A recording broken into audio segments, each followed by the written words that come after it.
Okay. As I said, my name is Joe. I'm an alcoholic.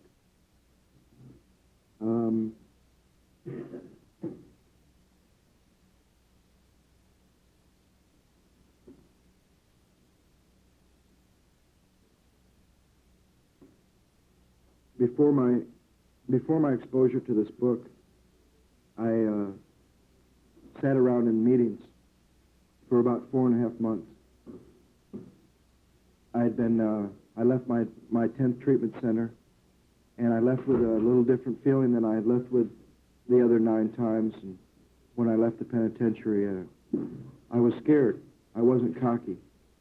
I usually left treatment or the penitentiary or jail or whenever I would try again, I usually kind of started off cocky, like, this time I really got a shot. This time I can make it. And I didn't feel that way this time. I kind of felt like I didn't have much of a chance unless something really happened here. And I'm grateful for that.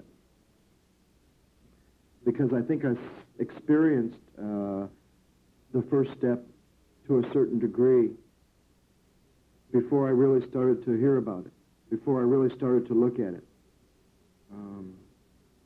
And I sat around in meetings, and I made some friends, and circumstances got a little better, and the heat was off, and I had a little period of time where I felt like I was on a pink cloud, and I was getting some answers, and that didn't last long for me. And I think when you look around this program, it lasts for different people, different lengths of time. And during those 4 months, I heard, go to meetings, read the book, get a sponsor, work the steps. And for some reason in the back of my mind, I thought those were the things that were going to keep me sober. That reading this book and going to meetings and getting a sponsor and working the steps were what was going to keep me sober. And the awful awakening was that during those 4 months, I went to more than 90 meetings in 90 days. But during those 4 months, I heard people that said they went to a lot more meetings than I did, and then they drank again. And I heard a guy who said he read this book day in and day out and found himself reading it one day in a bar, having a drink. And then I heard a guy who said he got a sponsor and spent a whole lot of time with that sponsor and then went and drank. And then I even heard a couple of guys that said they did the work in the first 9 steps and then stopped doing certain things on a daily basis and then went back out and drank. So all my options, all the things I thought were going to keep me sober, I was scared. I was scared. And I kind of filed that away, and I thought I'd worked the first 3 steps with a man who had come to the treatment center where I was before I got out, and he had asked me, was I powerless over alcohol? And, you know, my God, I'd been saying that for 30 days like a parrot. And I said, yeah. And I didn't have one idea of why am I powerless over alcohol. And he said, is your life unmanageable? And I said, yeah. And he said, do you believe in God? And I said, yeah. Little did he know I had an old God that was ready to punish me and strike me down at any moment. And we sat in a chair and we read some silly little prayer, and he gave me a mimeograph sheet on how to write inventory, and I went home and I got out and I started going to meetings, and I tried to go through this mimeograph sheet on how to write inventory. And it asked me to make a list of people, institutions, and principles that I was ever angry at. And that was real simple. And then it asked me to put down every reason I was ever mad at those things. And that was real simple. And then it asked me to look in my self-centered way at what was affected when I was mad at those things. My self-esteem, my pride, my ambition, personal relations, sex relations, and I could do that. But then it said I was to look at this, what I had written so far, from a different angle and look at where I was at fault. With every resentment I ever had in my life, where was I to blame? And I couldn't do that. I could not do that. Physically, I couldn't look at that truth that I'd run from for 30 years. Emotionally, I couldn't do it. Spiritually, I had no idea what that was even about. And I put it down, and I stopped writing, and I told him I was writing, and I lied. and I just kept going to meetings. And like I said, I was about 4.5 months dry, and I woke up one day and I said, if this is what this program is about, I don't want anything to do with it, because I'm miserable. And that really baffles me, because I'm further away from my last drink than I've ever been in 17 years, and I'm worse. I don't feel right. I don't fit in at these meetings. What's happened for these people isn't happening for me. I'm restless. I'm irritable. I'm discontented, just like the book describes.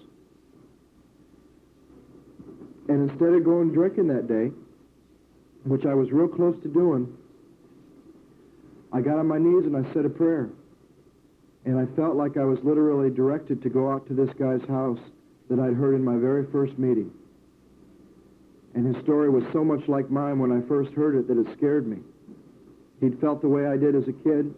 He'd been where I'd been and worse. He'd drank and used drugs a lot longer than me, and he hadn't had to do that for 18 years. He said I could stay sober the rest of my life that night, and that was not an attractive message. You know, when I heard that, you can stay sober for the rest of your life, you don't ever have to drink or drug again, the little guy in the back of my mind said, that means feeling the way I feel 5 days into treatment the rest of my life. Are you kidding me? But he did say that if I was tired of feeling the way I felt, that I never had to feel that way again, and that there's a process in these 12 steps that would change me. That's what I wanted. I went back to my room that night and I realized that's what I've always wanted. Every time I went to a bottle, every time I went to take some drugs, every time I went to a woman, a pile of money, a geographical location, or a new group of people, all I've ever wanted was to be changed from who I was. Because I don't like the way I am when I'm faced with the truth about how I feel and the way I feel inside and how I fit in with this world. And I've always wanted to change. And I wasn't able to pull that off. And I wasn't able to pull that off sober, on my own, sitting around the fellowship of Alcoholics Anonymous.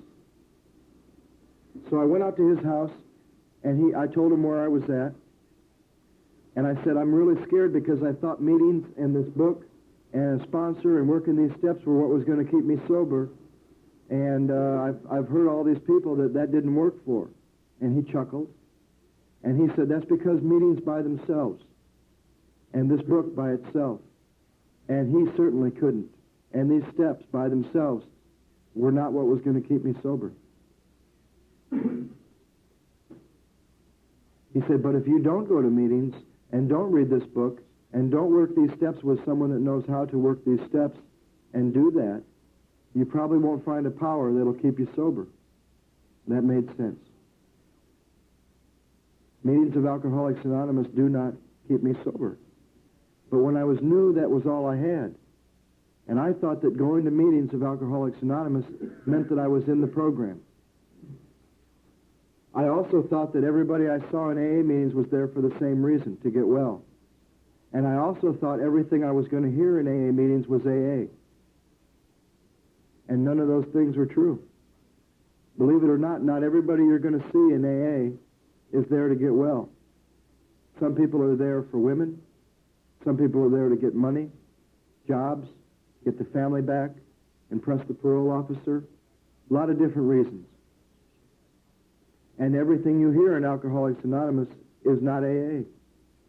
And going to meetings by themselves of Alcoholics Anonymous does not mean you're in the program, because there's 3 parts to this program.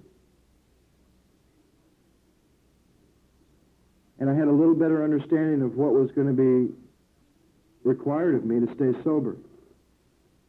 And he said he only knew one way to sponsor somebody, and that was to start on the title page and go through the first 164 pages together and do everything it said. And I'm here to tell you, I have never felt the way I felt that day since.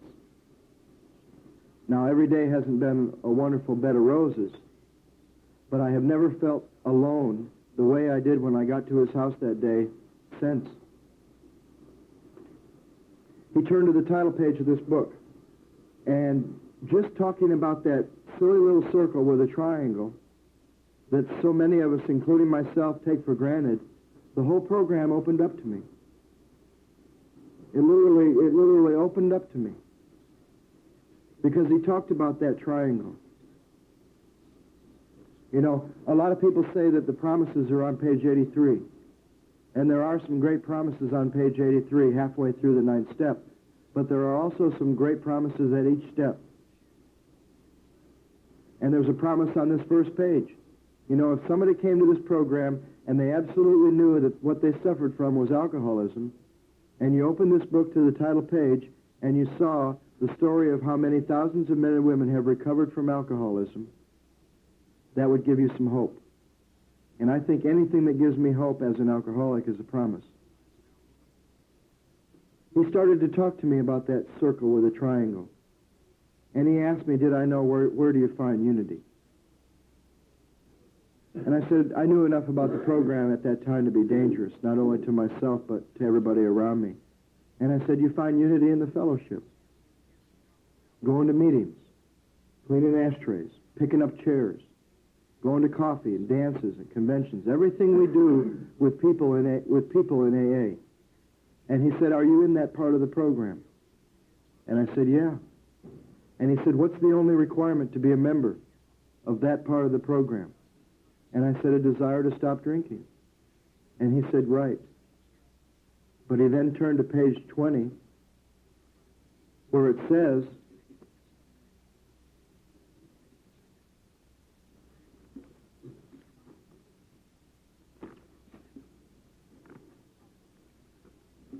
page 24.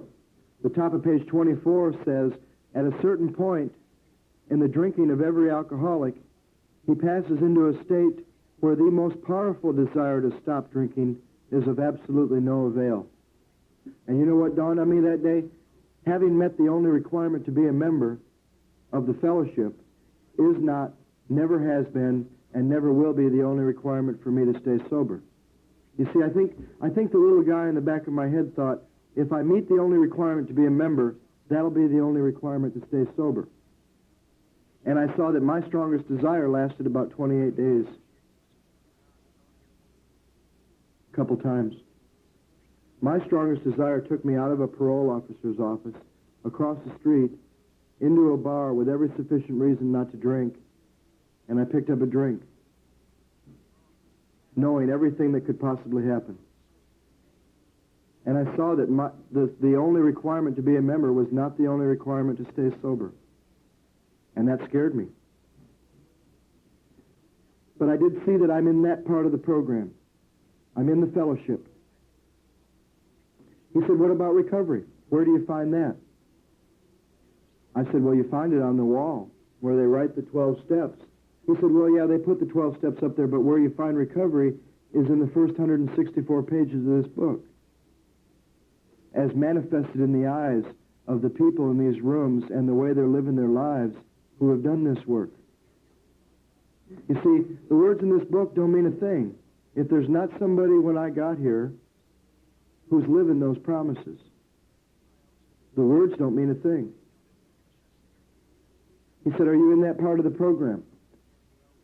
I said, well, I tried to start a 4-step and I couldn't do it and I had to put it down and I just couldn't write it. And he said, well, then you're not in recovery, are you? You're not participating in the recovery program. And I said, no. He said, well, what about service, the other part of that triangle? And he pointed out that it is an equilateral triangle, and it's meant to be done in equal portions. He said, what about service, carrying the message? I said, well, I'm taking patients to meetings from where I went to treatment. He said, well, then you're carrying the alcoholic to the message. There's a big difference. He said, you don't have a message to carry till you've had a spiritual awakening as a result of these steps. And I saw that I wasn't in that part of the program. There's two-thirds of the program I'm not in. He asked me, did I know that there was a set of 12 spiritual principles for each part of the program? That the fellowship uses the 12 traditions. And that the recovery process uses the 12 steps. and that there are also 12 concepts of service laid out in the service manual. And all of a sudden I see a program with 3 parts, and I'm only in one of them, and I see a program with 36 spiritual principles rather than just 12. You see, I always heard that the traditions are to the groups and AA as a whole what the steps are to the individual, and I didn't think there was anything for me in the traditions or the concepts. I didn't even know what the concepts were. He said, no, there's as many principles to live by and to learn from in the 12 traditions and the 12 concepts as there are in the 12 steps for me as an individual. And I didn't know that. You know, just to take one of those traditions, for example, anytime you're dealing with more than one person, like in your family or at business, at work, you take the first tradition. The common welfare of that family comes first. And that personal recovery within that family depends upon the unity of that family. I can use that at home. I can use that at work. For our family's purpose, there's but one ultimate authority, a loving God as he may express himself in our group conscience. That can work at home, in my business. And all of a sudden I see a program with 36 spiritual principles for me as an individual, as well as for AA as a whole, and the groups. He said, did I know that there was a part of the program for each part of my disease? I said, no, but I do know that I have a threefold disease. I knew that much. I have a disease of the body, the mind, and the spirit. He said, well, what can you do with the physical part of your disease? And I said, just not drink. If I don't ever drink again, I'll never experience that physical craving again. He said, right. And how many times have we all heard, bring the body and the mind will follow? I said, yeah, I've heard that. He said, well, you bring your body to the fellowship. And a lot of times out here, what the message you hear is just don't drink no matter what. You know, and I think that's ludicrous for a person like me. You know, if I could just not drink no matter what, would I be here? Would I be here in Alcoholics Anonymous? But see, that's the message for my body. If I just don't drink, I'll never experience that craving ever again that happens after I take a drink. But see, what about the message for my mind? What about the part of my disease that's going to get me back to the first drink? The obsession of my mind. The thing that's going to tell me this time it'll be different, and all of a sudden I'm reaching over, picking up a drink, even though every other time it gets me in trouble. He said, you bring the obsessions of your mind to the recovery process. And then having had a spiritual awakening, as the result of these steps, you carry your awakened spirit out into the world and into this program to be of service, to carry the message. And I saw a program with a part for each part of my disease. I bring my body to the fellowship, the unity part of the program. I bring my mind to the 12 steps, the obsessions of my mind to be treated through a spiritual awakening.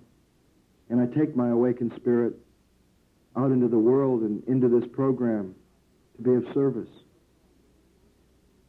And I was at a meeting about a week later at noon at a church. And this meeting is in a room above the chapel, and there's windows. And they look out over into the chapel, and I could see above the altar these giant stained glass windows with circles and triangles in the middle. And I thought that was kind of neat. And I went to the minister after the meeting. I saw him, and I said, do you know that's the AA symbol? And he chuckled, and he said, yeah, we've had you all here for quite a while. But did I know that it was an ancient spiritual symbol that means body, mind, and spirit? And I said, my goodness, that's what I just looked at with our circle and our triangle. And he talked to me about that the circle means as one. And the great promise in this program is that one day I can be whole, and that my body and my mind and my spirit won't be separate. And the fellowship and the recovery process and the service part won't be separate. That they will be as one, and that I can be whole. You see, I've always lived in either the cravings of my body, the obsessions of my mind, or the sick emotions that are generated from my sickened spirit, my spiritual malady. And all three have never been in harmony. You know, sometimes they drive me out, and I'm physically at peace. Sometimes the obsession has been removed or delayed, and I'm at mental peace, and I got some physical peace because I'm not craving alcohol. But I've never had that spiritual peace for the root of my disease.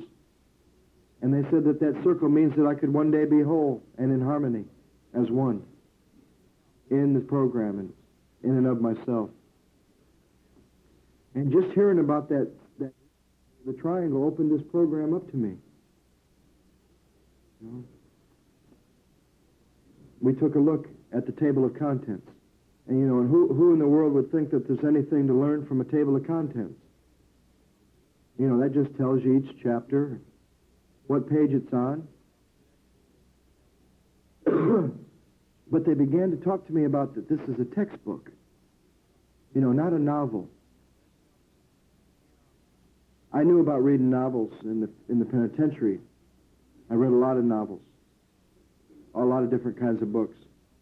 But they told me that this was a textbook and it was meant to be done in order. You know, I think one of the most dangerous things that we see done in AA is when some new guy comes in and someone tells him, go home, chapter 5.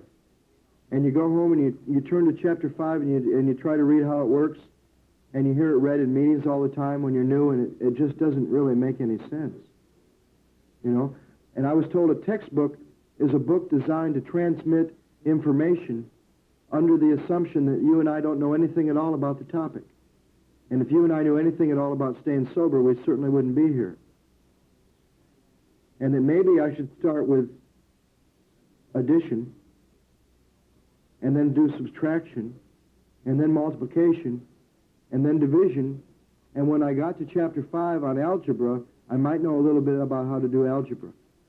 And that I should answer all the questions and take all the little quizzes at the end of each chapter, just like I would with a textbook. And that maybe when I got to chapter 5, I'd have a better idea of what they meant. And that the way this book is laid out is real simple. They start with the problem. You know, it only makes sense to me if I have a problem and I go to a doctor, that he should find out what the problem is before we treat it. You know, if my problem is with my heart, and I go to the doctor and he says, no, it's with your kidneys, and they treat my kidneys, but it's really my heart, what happens to my disease? You know? It gets worse. We got to find out what's the problem. And that the problem, you'll be amazed how many people you'll find in this program don't know where step 1 and 2 are in this book, if they even use this book. It's easy to know where step 3 is. It says, now we're at step 3. Now we're at step 4. Now we're at step 5. This is step 6, 7, 8, 9, 10, 11, 12. But it's hard to really tell where step 1 and 2 are until somebody showed me how this book is laid out.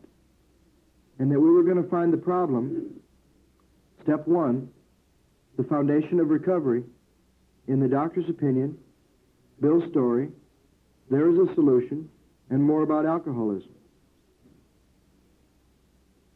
Step 1.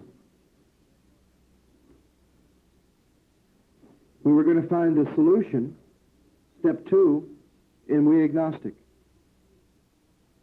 The solution.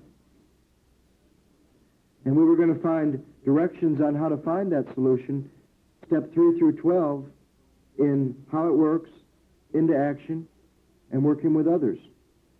And they said it was kind of like going to a doctor. You know, you go to a doctor and the first thing he does is he makes a diagnosis. And then he writes out a prescription. And then he writes on there directions on how to use that prescription. Take 2 every 4 hours. Well, if you're anything like me, what you want to do is you want to go home and you want to forget what's wrong with you, forget the directions, and take 10. And they said to me, maybe for the first time in my life I should start with a diagnosis, because no one can diagnose your alcoholism. At least when mine was by other people, it didn't mean much to me.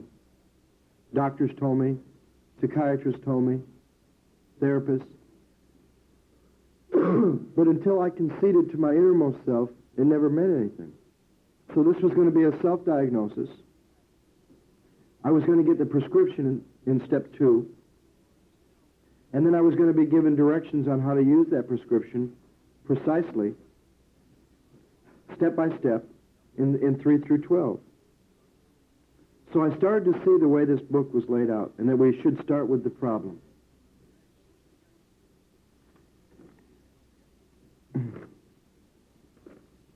The preface told me that this is a textbook. My friends from Arkansas, Joe and Charlie, take it one step further. Rather than a book designed to transmit information, they like to say, and I believe this, that this is a book designed to transmit an experience to enable you to recover. Because it's got to be a little more than knowledge and information. There's got to be, something's got to happen. There's got to be an experience involved in this. And we won't cover the preface and the forewords as much as I would like to, because it's not really where we're at. I think it's time to, in this part of the book, to look at the problem. But there's a lot of nifty history about the book, and a lot of nifty history about how the fellowship grew.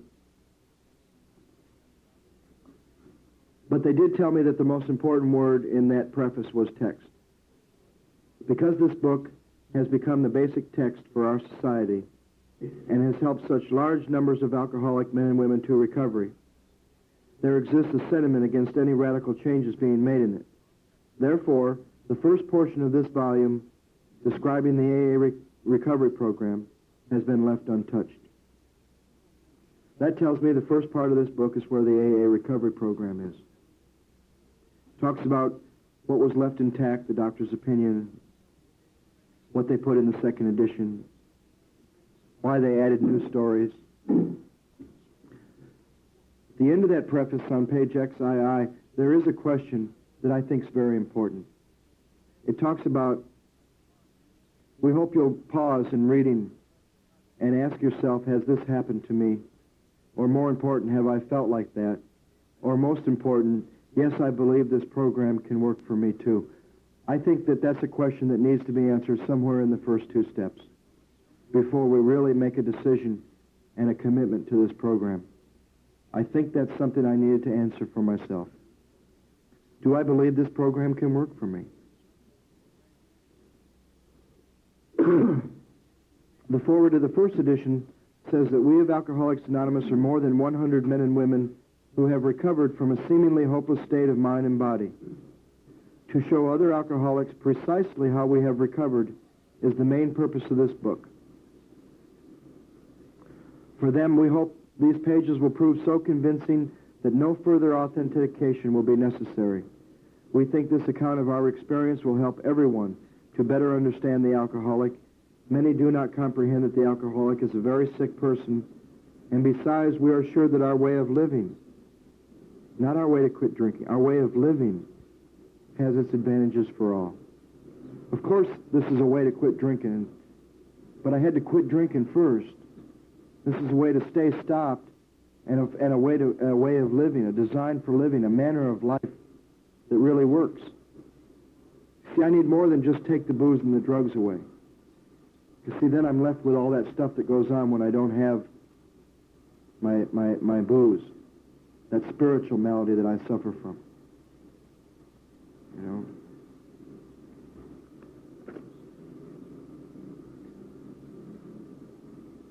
The foreword to the second edition talks about the growth between 1939 and 1955, that it went from about 100 to over. They do talk about on the bottom of that page, XV, that the spark that was to flare into the first AA group was struck in Akron, Ohio in June 1935 during a talk between a New York stockbroker, Bill Wilson, and an Akron physician, Dr. Bob. 6 months earlier, Bill Wilson had been relieved of his drink obsession by a sudden spiritual experience following a meeting with an alcoholic friend who had been in contact with the Oxford group of that day. That was Ebby Thatcher, that comes to Bill in his story. He'd also been greatly helped by Dr. Silkworth, a New York specialist in alcoholism who was accounted no less than a medical saint by AA members. From this doctor, the broker learned the grave nature of alcoholism. He couldn't accept all the tenets. There was a group called the Oxford Group a very fundamental religious group of people that wanted to help drunks at the time. And they had a 6-step program that's outlined on page 292 in the stories. They had 6 steps. And Dr. Bob and Bill Wilson had been exposed to those 6 steps. And they weren't able to stay sober because they didn't have the first step. You see, the first step in that program was complete deflation. But they didn't know what the problem was. Because the other 5 steps pretty much sum up everything from R12 except the first step. And that tells me something. Because it talks about on the bottom of that page, back on XVI, that the physician, Dr. Bob, had repeatedly tried spiritual means to resolve his alcoholic dilemma, but it failed. But when the broker, Bill Wilson, gave him Dr. Silkworth's description of alcoholism and its hopelessness, the first step, the physician began to pursue the spiritual remedy for his malady with a willingness he'd never been able to muster. He sobered never to drink again up to the moment of his death. You know, that tells me until they had the problem, the solution didn't work. Until they knew what the problem was. The spiritual solution that they had been given from the Oxford group didn't work for either one of them. That's how important the first step was. And is for me.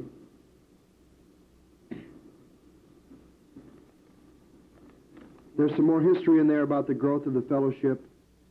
And then the foreword to the 3rd edition talks about the growth from 1955 to 1976.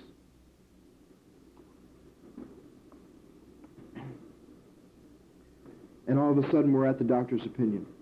And all of a sudden I understood why this was in front before chapter 1 and why it's so important. Because I need to discover what's my problem. What's the problem? Am I an alcoholic? Am I really an alcoholic? And they broke the first step down for me in 2 parts. The admission of powerlessness over alcohol. And they said we would take that up to the dash.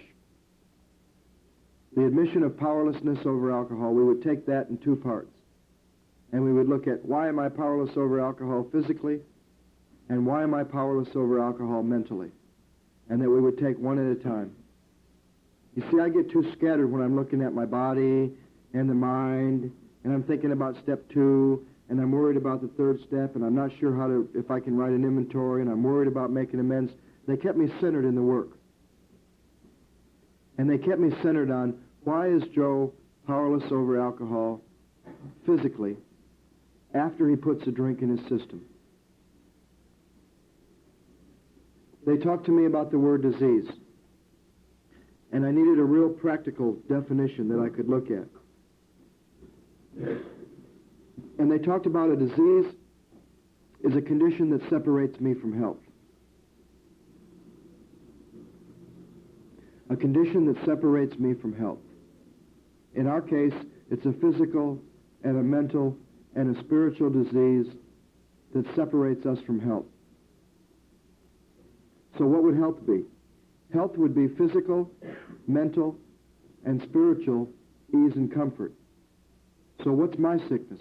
My sickness is physical, mental, and spiritual dis-ease, discomfort, lack of ease and comfort. Physically, if I put some in my system, I'm craving more, and I don't have physical ease and comfort. Mentally, if there's none in my system at all, and I'm obsessed, I don't have mental ease and comfort. And spiritually, if the spiritual malady hasn't been overcome, I'm restless, irritable, discontented. I don't have spiritual ease and comfort. So I suffer from a condition that separates me from health, physically, mentally, and spiritually. Dis-ease. Dis-ease, lack of ease. They asked me to use the doctor's opinion as a tool to look at why am I powerless over alcohol physically. once I put some in my body, and to use every statement as a question. You know, do I relate to the idea of an allergy? You know, if I'm allergic to strawberries, and every time I eat strawberries, I break out with a rash, they relate this to that I have a physical reaction to alcohol, and like an allergy, but instead of a rash, I get a craving for more alcohol, beyond anything I can bring to mind. Instead of a rash, I get a craving. Do I relate to that? Can I look back through my drinking and see that there were times when I only wanted to drink a little, and I drank a little, and I couldn't just drink a little? Does that make sense to me? Does that explain things that I never could explain before? Why did I do what I did the day of my dad's funeral when I told my family and my mother with all my heart and really meant it that I wouldn't show up messed up? And I drank 2 beers and that's all I wanted. How come I showed up messed up? It started to explain that question that we've all had for so long. What's wrong with me? What's wrong with me?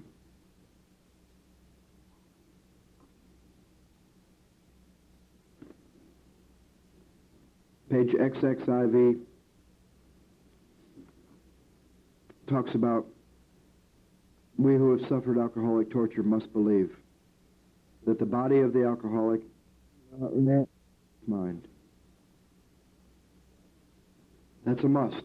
And we will look at every must in this book, because although there's only one requirement to be a member of the fellowship, there are more than one requirements to be a participant in the recovery process, and there are lots of musts. And this is something that I had to believe, that my body is quite as abnormal as my mind. They show me how to use these statements as questions for me. Like, did it satisfy me to be told that I couldn't control my drinking just because I was maladjusted to life? You know how many people told me that, but it never fully answered what was wrong with me. That I was in full flight from reality, or that I was just an outright mental defect. These things were true to some extent, considerable extent with me, but I am sure that my body was sickened as well. In my belief, any picture of the alcoholic which leaves out this physical factor was incomplete. I never had a complete picture of why did I do what I did until I started looking at the idea that maybe I don't have a choice after I drink a couple as to how many more I'm going to have. Maybe it's a physical allergic reaction that's stronger than the love for a mother, the threat of getting sent back to the penitentiary, anything. Does the doctor's theory that you have an allergy to alcohol interest you? We're not doctors, so our opinion as to the soundness of that may of course mean little, but as ex-problem drinkers, we can say that this explanation about the allergy makes good sense. It explains many things that I could not otherwise account.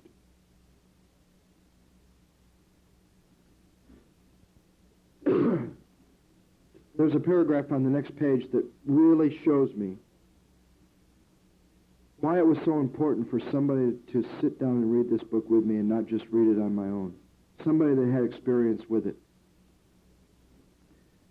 There's a paragraph on the next page that starts off, we doctors have realized for a long time that some form of moral psychology was of urgent importance to alcoholics, but its application presented difficulties beyond our conception.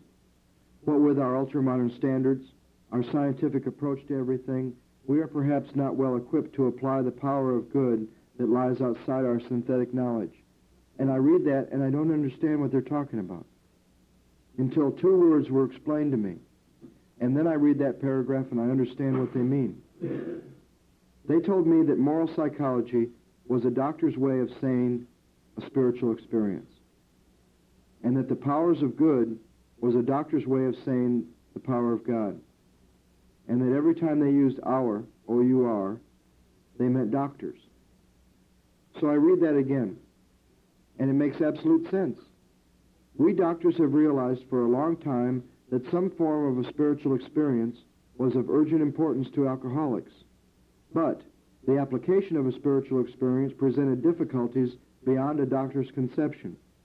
What were the doctor's ultra-modern standards? a doctor's scientific approach to everything, doctors are perhaps not well equipped to apply the power of God that lies outside a doctor's synthetic knowledge. I understood what they meant there. That doctors weren't going to be able to fix me. They never were.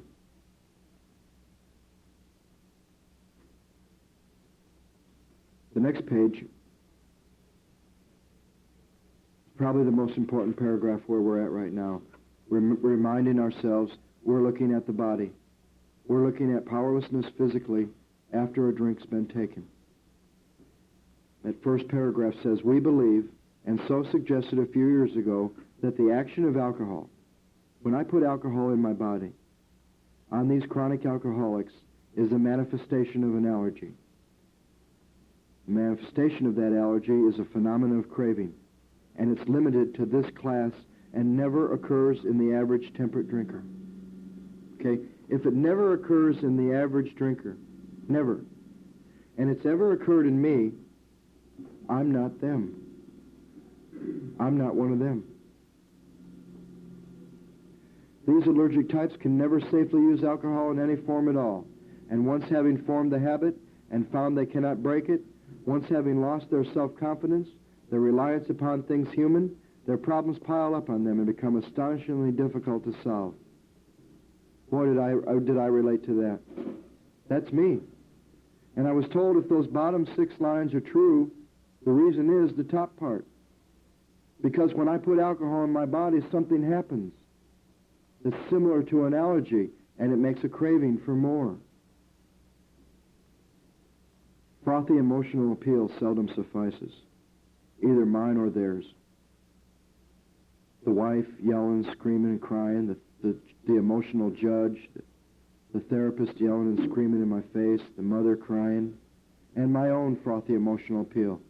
You know, I was great at building up some great stuff in the morning.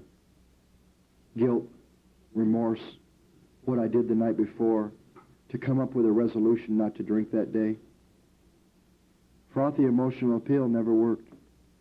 The message that I better get here in this program, which can interest and hold me, must have depth and weight. There's a must. You better tell me a little bit more than go to meetings and just don't drink no matter what. There's no depth and weight to that message. Because I can't just go to meetings and not drink no matter what. In nearly all cases, their ideals must be grounded in a power greater than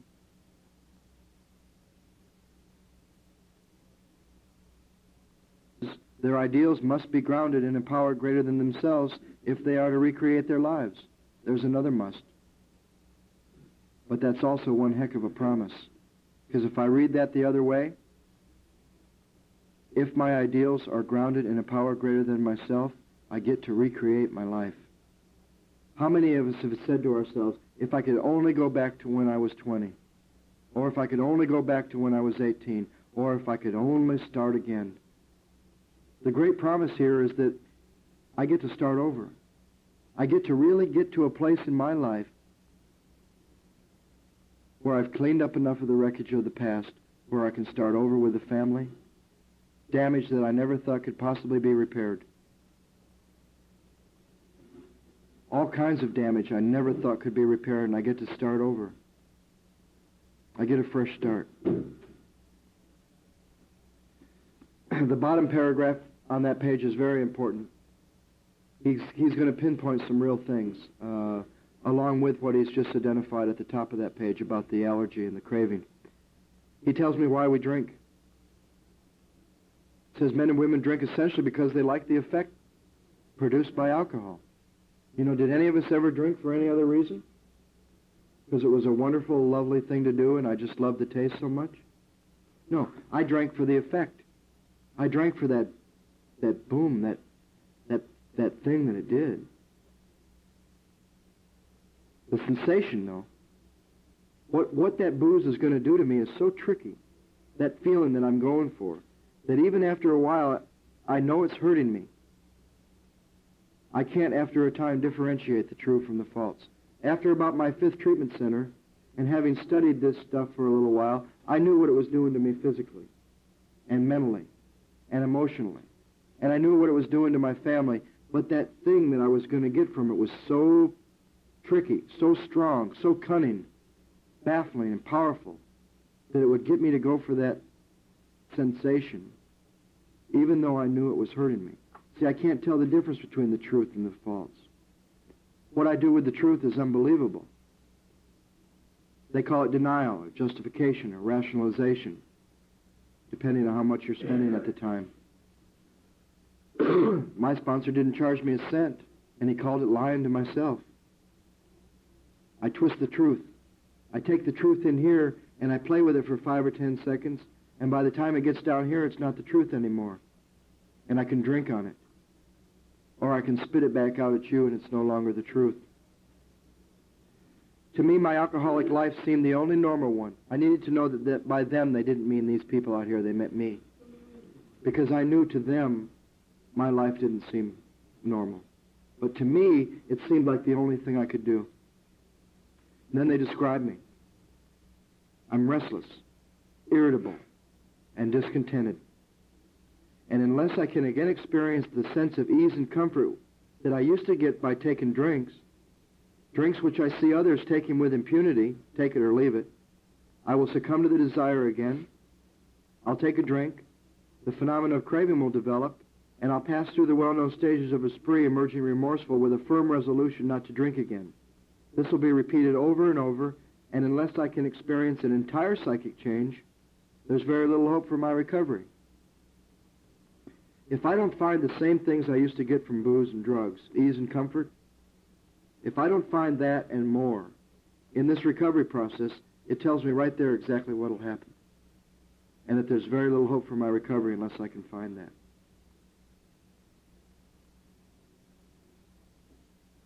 A couple lines down in the paragraph after the next one, he talks about something more than human power is needed to produce that essential psychic change. So here's a doctor. Here's a doctor who has given us the foundation of recovery, the first step, the physical malady, knew about it, knew what was wrong with us, why we drank, what we have to experience to stay sober, how that's going to come about, gave it a name, an entire psychic change, and then admitted he couldn't do it. He couldn't give it to us. Something more than human power would be needed.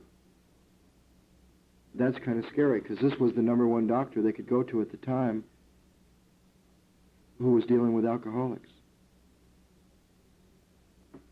On the next page, XXVIII, they describe several kinds of alcoholics. And they even say that the classification of these different kinds is difficult and in much detail outside the scope of this book and really not important. And they describe 5 or 6 different types: the psychopath, the guy who is unwilling to admit he can't take a drink, manic depressive, a type entirely normal in every respect except in the effect alcohol has upon them. He's often able, intelligent, and friendly. That was me when I was new, until I saw myself in each type.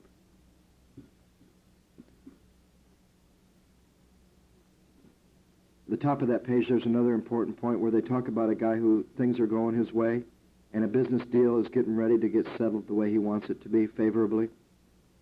And he takes a drink a day or so before that important engagement.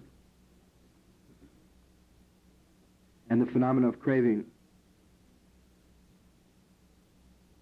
became paramount to all that stuff that was going on. And that important appointment wasn't met. You know, how many of us had times like that? When something really nice was going to happen at the end of the night, or the perfect date, or the raise, or the boss was going to be there, and we took a drink before that happened, and we wondered, you know, why didn't I make it? Why didn't I show up? It was going to be really good. These men were not drinking to escape. They were drinking to overcome a craving beyond their mental control. So they They present me with the idea that maybe this craving is stronger than anything I can bring to mind, and that my mind can't stop me after I've taken a little bit. Of course, there were times that we drank to escape when things were on us and the heat was on. But were there times when we drank when there wasn't really anything terrible to escape? We just did it and lost control. And they look at these different types of alcoholics. They summarize it at the bottom of the page where they talk about all these types, and many others have one symptom in common. They cannot start drinking without developing the phenomenon of craving. This phenomenon, as we have suggested, is the manifestation of an allergy. The phenomena is the craving is the result of the allergy, like the rash to strawberries. This phenomena is a manifestation of the allergy, which differentiates these people and sets them apart as a distinct entity. My God, that's how I felt all my life. Different, set apart from, like a distinct entity. It has never been by any treatment with which we are familiar permanently eradicated. The only relief we have to suggest is entire abstinence. Just don't drink. Bring the body. Bring the body to the fellowship, just don't drink. But see, there were some doctors at the time who knew a little bit more about alcoholism than just dry the guy out and get the craving off his body. Because it says, this immediately precipitates us into a seething cauldron of debate.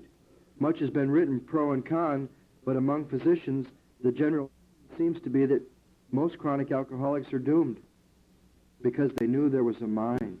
They knew that there was obsessions of the mind. They knew you couldn't just tell an alcoholic to dry out and stop doing what he's doing. I can't just not drink no matter what, because I have a mind that's going to get me.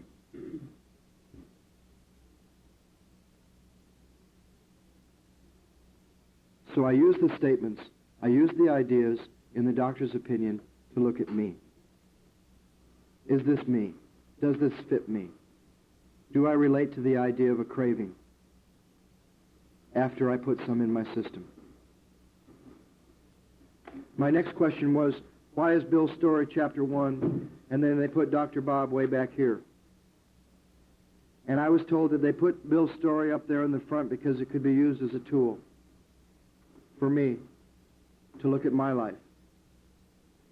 And that they found at the time when they had these written stories that it was about the best story for anybody to look at, to relate to. And that I would learn a very important lesson from this that I could take into meetings when I hear somebody whose story is a lot different from mine. Because they told me to look at Bill's story and look for the similarities, not the differences.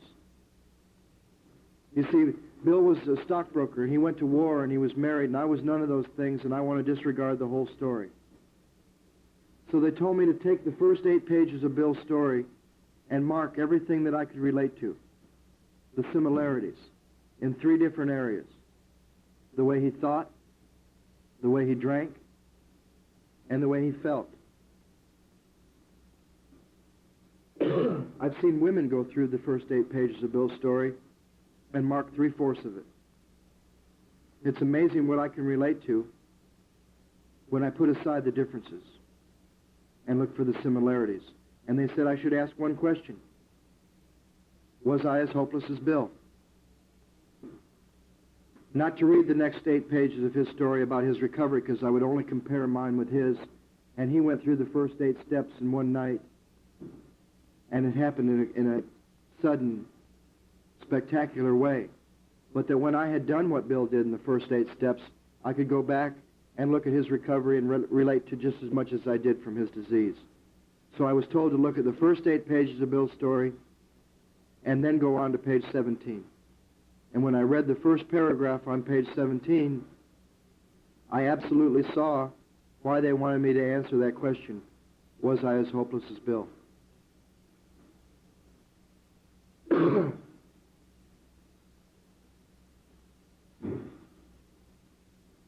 I think we'll stop there for tonight.